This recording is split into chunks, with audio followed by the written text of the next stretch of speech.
Hi, we're the investments team. My name is Alice, and I'll be presenting with my team members, Matthew, David, and Eric. So in this presentation, we'll be going over a couple of different things, including an introduction of what investments is all about, and then we'll be diving into what we've been working on this semester, including crowdfunding, grant work research, as well as private capital sponsorship. And finally, we'll be going over next steps for the investments team for future semesters.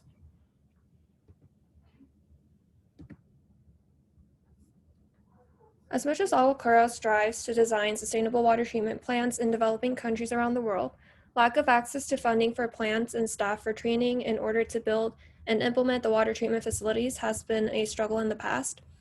And the role of the investments team is to obtain donor and investor fundings by looking for donors who have funded sanitation and water treatment projects in the past with a focus in Latin America, and also by reaching out to impact investors who don't necessarily want to make profit but are more concerned about making an impact.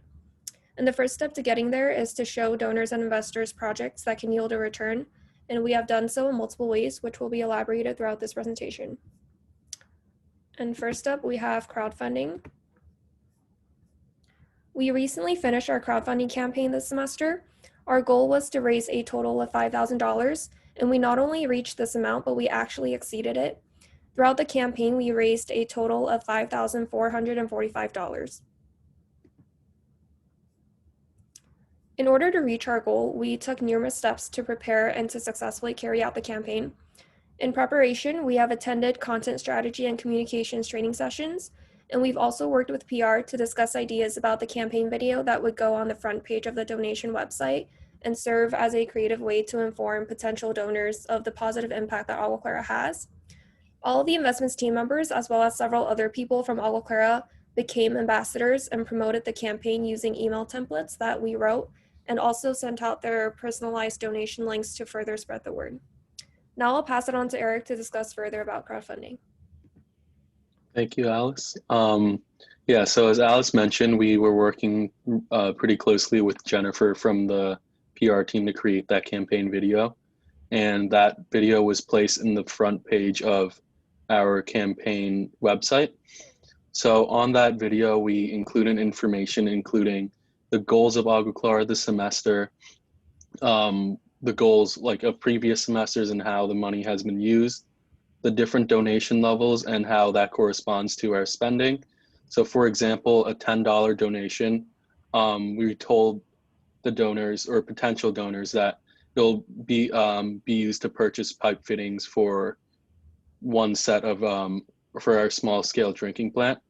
And since some people may be a little hesitant to donate due to COVID, and maybe they think that AguaClara won't be spending this money in an efficient way and it won't be used this semester, we included this disclaimer saying AguaClara is a non-competition based project team. So all our funding is still going to be used no matter COVID or not, because we just allocate it to different locations. And also to make our campaign a little more personable and not just asking for money and being like, hey, donate, we added team bios and why we enjoy being in AguaClara and reasons for why we are still in AguaClara and what the purpose of our project team is. As Alice mentioned before too, we had this on the left side, we had a template we allowed all our AguaClara ambassadors to use. On this template, all the ambassadors had to do was change the recipient's preferred name and change the sender's name to their own. And this was used obviously to get more people to donate, whether it be friends of ambassadors or family members. And we also, towards the later end of the campaign, in an effort to get more donations, either 7 hours before or a week before, we sent 2 more emails. And those emails were really helpful in getting us more donations. As you can see from this screen, so initially we started this campaign on November 1st and we got a good amount of donations, but it kind of fell stagnant later in November until we sent that 7 or a 7-day email, so a week before on the 29th, and we see a big spike in donations because of that. And we also see that on the last day, from that 7-hour email, we were able to get a lot more donations towards the end. And yeah. This just basically shows that our donations weren't just from one big contributor. We were able to get donations from small amounts, from $10 to $25, but we were also able to get a $1,500 donation from one of our alumni, which is like pretty significant, and it really helped our campaign.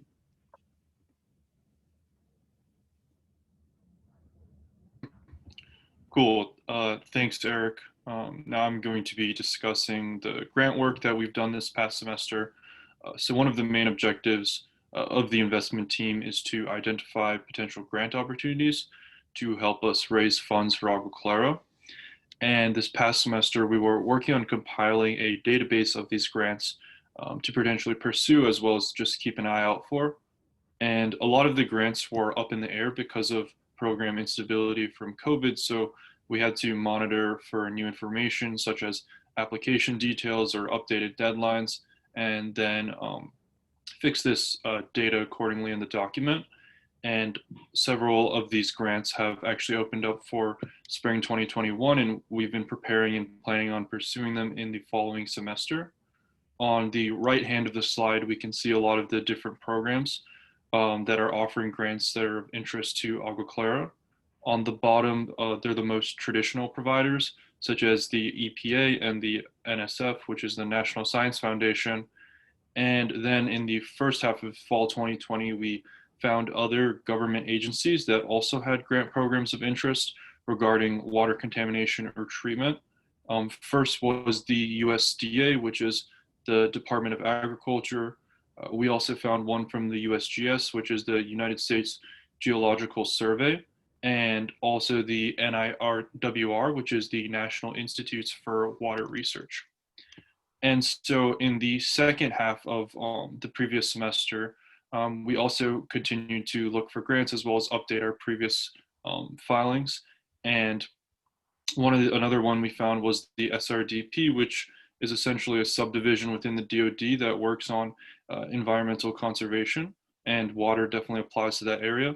And then two other non-government organizations that may provide grants of interest is also the Water Quality Research Foundation, as well as the Association for Social Economics. Next slide. And so here is a screenshot of our database.